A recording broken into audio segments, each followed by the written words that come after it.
Welcome everyone. आज हम लोग टीचिंग एप्टीट्यूड में सेकेंड पार्ट करेंगे प्रीवियस ईयर क्वेश्चंस का। पहला क्वेश्चन देखते हैं, in which level of teaching sing relationship is promoted as an objective. Option A है मेमोरी, बी है अंडरस्टैंडिंग, सी है रिफ्लेक्टिव और डी है ऑटोनोमस। तो इसमें सही आंसर होगा option B, understanding level. Identify from the following spectrum of teaching methods which are dialogic. A में है team teaching and demonstration, B में है tutorials and case study, C में आपका group discussion and interactive presentation, D में आपका simulation and role playing, E में आपका कंप्यूटर एडेड इंस्ट्रक्शन। तो डायलॉगिक का मतलब क्या होता है? डायलॉगिक का मतलब होता है आपका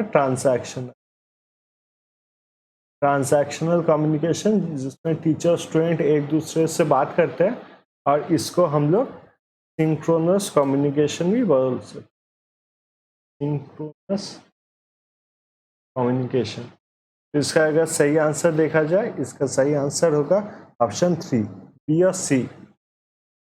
Given below are two statements. Statement 1 में promoting classroom dialogue that encourages students to examine alternative is an example of direct instruction. Statement 2 में दिया हुआ है probing refers to teacher statement that encourage students to collaborate and answer. इसमें आपको सही जो option लगता है ए, बी और सी में, वो आपको सिलेक्ट करना है। तो डायरेक्ट इंस्ट्रक्शन का मतलब क्या होता है? डायरेक्ट इंस्ट्रक्शन का मतलब होता है क्लासरूम में जब टीचर डायरेक्टली कोई चीज़ पढ़ाते हैं, कोई चैप्टर के बारे में बताते हैं, उससे क्या होता है डायरेक्ट इंस्ट्रक्शन। डायरेक्ट इंस्ट्रक्शन में कोई ग्रुप डिस्कशन या फिर टीचर के साथ डिस्कशन नहीं होता है। वहाँ पर मेन एम और मेन सेंटर ऑफ फोकस जो होता है वो टीचर ही होता है। इसका अगर सही आंसर देखा जाए तो इसका सही आंसर होगा option D.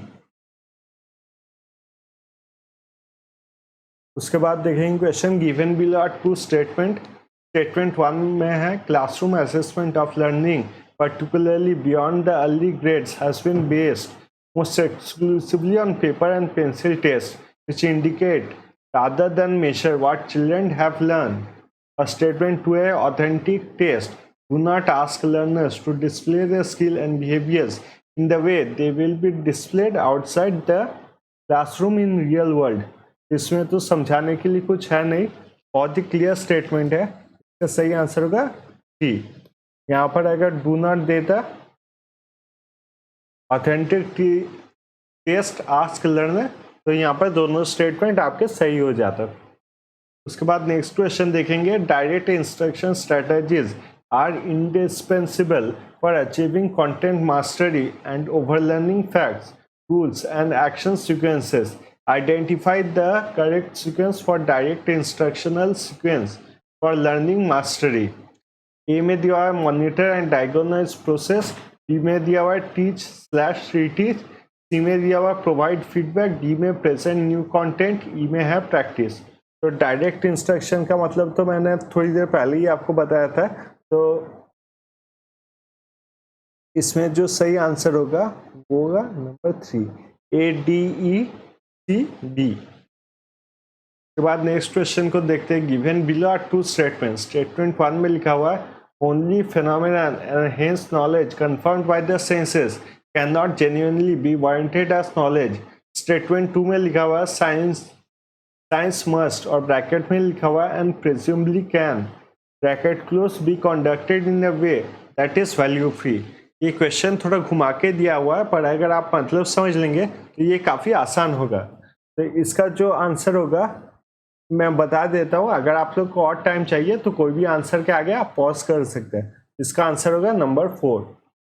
A teacher of higher education must imbibe certain values and must A. educator for the students, B. present ideal of working with sincerity, C. love the subject and students, D. effectively transmit information to students, और email लिखा हुआ है use information communication technologies while teaching। इसका सही answer जो होगा 1, E and C। Next question देखते हैं, which of the following is the highest level of teaching. ऐसे क्वेश्चंस अगर आपने पिछले जन्म में कोई अच्छे काम किए होंगे तभी आपको ऐसे डायरेक्ट क्वेश्चंस मिलेंगे। इसमें देखते हैं, इसमें सही आंसर होगा option C, reflective level. Which of the following are the characteristic of an adolescent? Option A में increasing independence from adult control, option B में आपका रैपिड साइकोलॉजिकल चेंज, सी में आपका इमोशनली मैच्योर्ड, डी में acts rationally, E में increase focus and activities with peer groups. इसमें अगर सही आंसर देखा जाए, इसमें सही आंसर होगा आपका ऑप्शन 4, ए, बी और ई। नेक्स्ट क्वेश्चन देखते हैं, which of the following are the most influential factors of learning. A में गवर्नमेंट पॉलिसी, बी में है आपका मोटिवेशन, सी में एप्टीट्यूड, ई में इंटरेस्ट और ई में फिजिकल फैसिलिटीज। तो इसका जो सही आंसर है वो है ई, सी और D. In a learner centric approach a teacher should A clarify concept by citing examples, B facilitate student learning, C explain concept by using adequate support materials, D demonstrate inside the classroom। तो learner centric approach का मतलब क्या होता है, इसमें जो main focus होता है वो स्टूडेंट्स या फिर लर्नर्स होते हैं। इसमें सही आंसर होगा option B. Which region of the brain is involved in our ability to learn new information, particularly if it is verbal? A में सेरिब्रम, बी में हिपोकैम्पस, सी में है पॉन्स, डी में है थैलेमस। इसका अगर सही आंसर देखा जाए तो ये सही आंसर होगा ऑप्शन बी। ऐसे कुछ क्वेश्चंस आपको मिलेंगे आउट ऑफ सिलेबस, पर उसके बाद में आप लोग ज़्यादा टेंशन मत लीजिएगा, और अगर आपको सही आंसर पता है उसमें टिक कीजिए, या फिर एक सरकारी ऑप्शन होता है ऑप्शन ए, उसमें टिक करके आगे बढ़ सकते हैं। मूनकिट platform uses dash open source content management system. A में आपका द्रुपल, बी में जुमला, सी में सरकाई और डी में आपका मूडल। तो इसका सही आंसर होगा ऑप्शन ए, जो कि है आपका द्रुपल।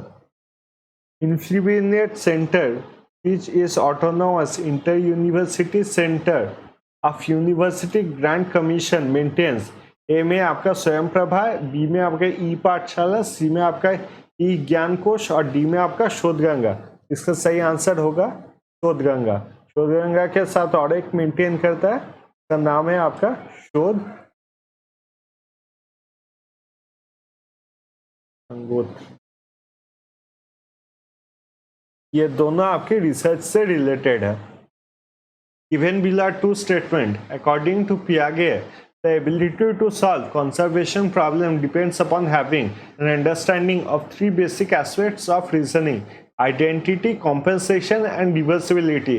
Statement 2 में लिखा हुआ, the stage of classification does not depend on a student's ability to focus on a single characteristic of an object in a set and group the objects according to the characteristic.